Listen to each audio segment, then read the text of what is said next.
Continuamos aquí en Noticias Globovisión Economía. Nos acompaña el diputado de la Asamblea Nacional, Miguel Pizarro. Él es diputado por la Comisión de Desarrollo Social. Buenas tardes, bienvenido. Saludos, María. Quisiéramos consultarle sobre el tema. Se le entregó al presidente de la República la ley para el empleo joven. Ustedes desde Primero Justicia en algún momento presentaron el primer proyecto, luego se hizo un proyecto conjunto en la Asamblea Nacional y quisiéramos saber cuál es la expectativa que ustedes tienen respecto a este proyecto que se le presentó al presidente de la República y que próximamente debería estar aprobado, según él mismo dijo, por vía habilitante. Claro, mira, primero ahí lo importante es poner en contexto la entrega de la ley.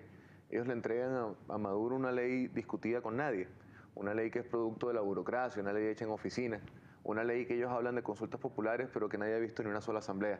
Nosotros nos presentamos al Ministerio de Juventud y le pedimos a ellos que hiciéramos un debate público, que le pusieran día y hora a un espacio donde pudiéramos contrastar propuestas y que la gente pudiera participar activamente en la discusión de la ley.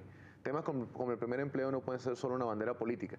Si tú el primer empleo lo abordas solo desde lo discursivo, pero en la ley no contemplas, como el proyecto de ley que plantea el PSUV, no contempla, por ejemplo, que la simulación de relaciones laborales disfrazadas de pasantías sean resueltas y los jóvenes que tienen que hacer pasantías puedan tener algún nivel de protección laboral que les garantice que ese trabajo que ellos deben cumplir por su labor académica no se vuelva luego una simulación de relación en la cual no le reconocen salarios, no le dan seguridad social, no le dan ningún tipo de estabilidad y a los chamos los van reciclando permanentemente sin darle oportunidades de ingreso. No se va a resolver el tema de fondo, que es cómo acceden al empleo. Si no se resuelve el tema de la experiencia, de que los jóvenes no entran al mercado laboral porque no tienen la experiencia necesaria y nunca tienen la experiencia necesaria porque se les niega la entrada al mercado laboral, entonces no va a resolver el tema de fondo. Pero lo más importante es la visión de la ley. ¿Cuál es el rol del Estado en un tema como el primer empleo?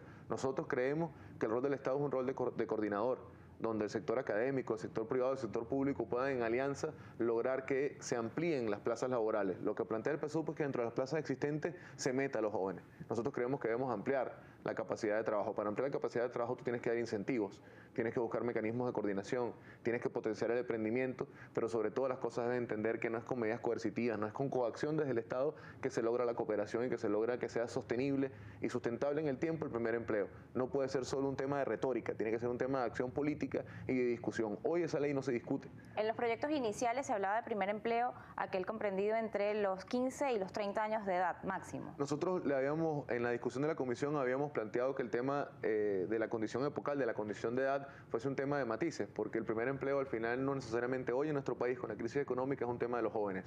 Hoy el primer empleo puede ser de adultos, hoy el primer empleo puede ser de adultos, bien adultos, porque se trata de darle la oportunidad a las personas de que entren al mercado laboral. Nosotros somos enfáticos en los jóvenes. Cuando presentamos la ley en el año 2011, 600.000 jóvenes estaban en situación de no trabajar o no estudiar.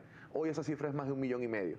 En 3 años se ha triplicado la cifra. Si esta discusión lo hubiésemos dado en el momento que se presentó la ley, si no lo hubiésemos dado las mezquindades políticas, si no se hubiesen metido en las cosas chiquitas de la política que al final hacen que la polarización no nos permite discutir cosas en las cuales estoy seguro que podríamos lograr consenso, esa cifra no hubiese subido como subió. También se hablaba en ese proyecto de ley de establecer el 30% de la nómina para dedicárselo a estos jóvenes que pudiesen tener su primera experiencia laboral y a partir de allí entonces conseguir otros trabajos, porque ese es uno de los motivos. Hay personas que no han tenido nunca una experiencia laboral y cuando llegan a un trabajo o a solicitar un empleo, lo primero que le dicen es que no tienes experiencia previa. Así es. Entonces, poner un porcentaje en esa ley, no sé si está establecido en este momento y en este proyecto que se le entregó al presidente, pero ¿ustedes lo consideran sensato dada la situación económica que tiene el país, donde cada día hay menos empresas o hay más dificultades para dar el empleo? Además, hay una ley orgánica del trabajo que la mayoría de los empleadores se quejan de que es bastante pesada.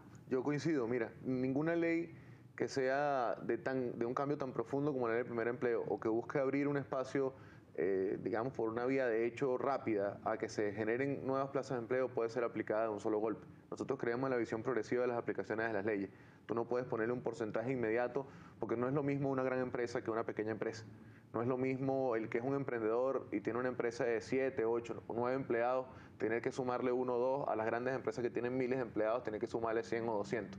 Yo creo que tiene que haber una escala, no solamente en los porcentajes de aplicación y la progresividad de cómo se aplica la ley, sino que tenemos que nosotros segmentar y separar los rubros de la economía en la que tú vas a ir legislando. No estoy haciendo que sea una ley especial de minería, una de petróleo, sino que por la escala del trabajo y por la magnitud de las empresas tú puedas progresivamente aplicar la ley. Porque el fondo de esto es que si la ley La aplica solo con retórica. Y tú haces artículo 1, todos los jóvenes tienen derecho al trabajo. Artículo 2, todas las empresas tienen la obligación de contratar jóvenes. Artículo 3, el 40% de las nóminas tiene que ser a juro de jóvenes. Al final tú no vas a hacer una ley que sea aplicable.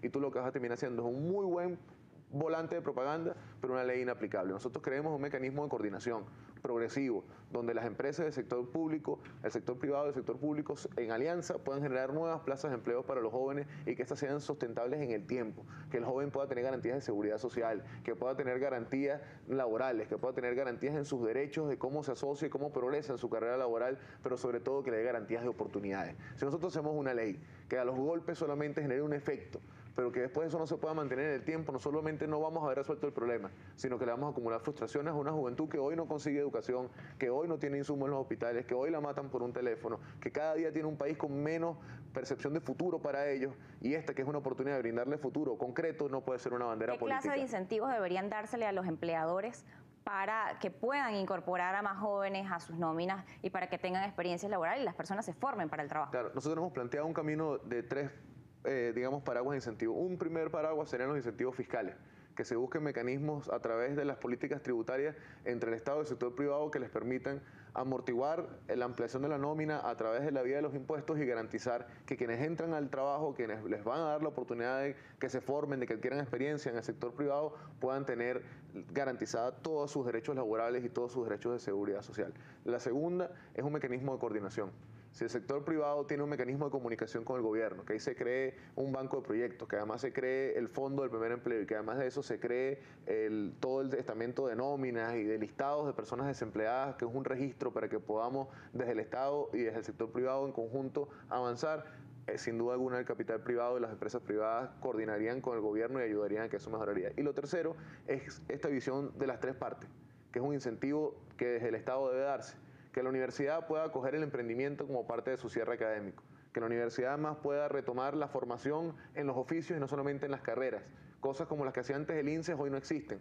Plomeros, peluqueros, albañiles, etcétera, hoy no tienen un espacio de formación, sino de formación política, que fue la que convirtieron en el INSEE, pero que hace falta buscar espacios de formación técnica, que les dé garantías y que sus conocimientos tengan una certificación que los permita avanzar. Ese mecanismo de coordinación del sector académico, el sector privado, que garantice que sale el sector académico, tenga el sector privado una entrada y que el Estado pueda darle a los dos un piso económico y un piso político, que no es de la politiquería, no es de la política ideológica, es de la política de Estado, de la visión de la política pública, sería un tercer incentivo que sin duda ayudaría a que eso avanzara. Ahora, eso es una visión de fondo, que es el rol del Estado. Nosotros creemos en un Estado coordinador. El PSUV plantea un Estado coaccionador, un Estado que se encarga de, por la vía de la fuerza, imponer un criterio y que se encarga de regular y de controlar, más no de estimular. Nosotros creemos en el Estado que facilita.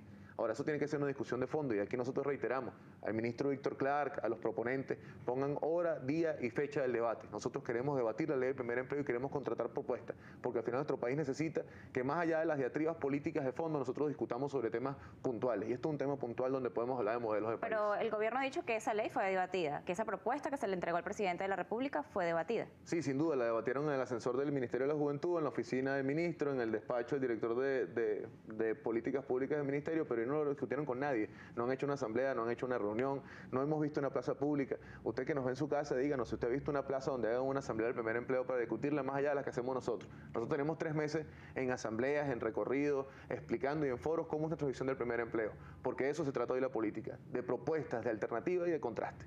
¿Cuál es la expectativa entonces que tienen ustedes de este proyecto de ley que fue presentado al presidente y que en los próximos días debería ser aprobado? Mariana, nosotros seguimos por la vía del contraste. Nosotros seguiremos explicando nuestra visión del primer empleo y pidiendo que haya un debate público. Lamentablemente, desde el poder a veces la sordera es tan grande que les limita hasta la capacidad de discutir. Ojalá se abran a la discusión. ¿Creen que es imposible que estas ideas que usted plantea estén incluidas en ese proyecto? Mira, quien hace política no puede creer en lo imposible. Por eso hacemos política. Por eso nos metemos a ser servidores públicos, aunque a veces sea difícil. Nosotros lamentamos que esta ley vaya por habilitante y que se esté discutiendo de esa forma cuando puede ser una bonita oportunidad de que el país vea un debate público de contrastar modelos de país. También existe otra realidad. El gobierno nacional tiene una gran cantidad de contratados y el sector privado es quien da la mayor cantidad de empleo. Eso es pesado y lo vemos en la cantidad de protestas que hay a diario, de solicitudes de contratos colectivos, de solicitudes de aumentos de salario en el sector público y en un sector privado que se siente bastante asfixiado. Así es, no solo eso, Marina, sino que el Estado es el primer patrono del país. El Estado tiene la nómina más grande que tiene cualquier sector. El Estado no discute contratos colectivos, pero además no da HCM, no garantiza seguridad social, y los contratados los mantienen en una simulación de relación laboral permanente de reciclaje para no garantizarles sus derechos que merecen. El primer empleo es una herramienta, pero si el modelo del Estado no cambia, el modelo que dilapida el gasto interno, el modelo que se lleva todo en importaciones, el modelo que no reconoce derechos laborales, el modelo que persigue sindicalistas y el modelo que contrata jóvenes y nunca les da el empleo fijo, que los mantiene a punta de contrato y cuando se vence el lapso de la ley lo sacan y no les renuevan más el contrato. Si ese modelo no cambia, reitero, Maduro va a aprobar una ley que va a ser un bonito volante, pero eso no va a ser aplicable en la calle. Nosotros creemos en que un cambio del modelo pasa por discutirlo, por contrastarlo y porque usted que nos ve en su casa no sea nada más espectador de la crisis, sino ayude a ser protagonista del cambio. Discutir, propagar y repetir el mensaje. Muchas gracias por habernos Gracias a ti. acompañado la tarde de hoy.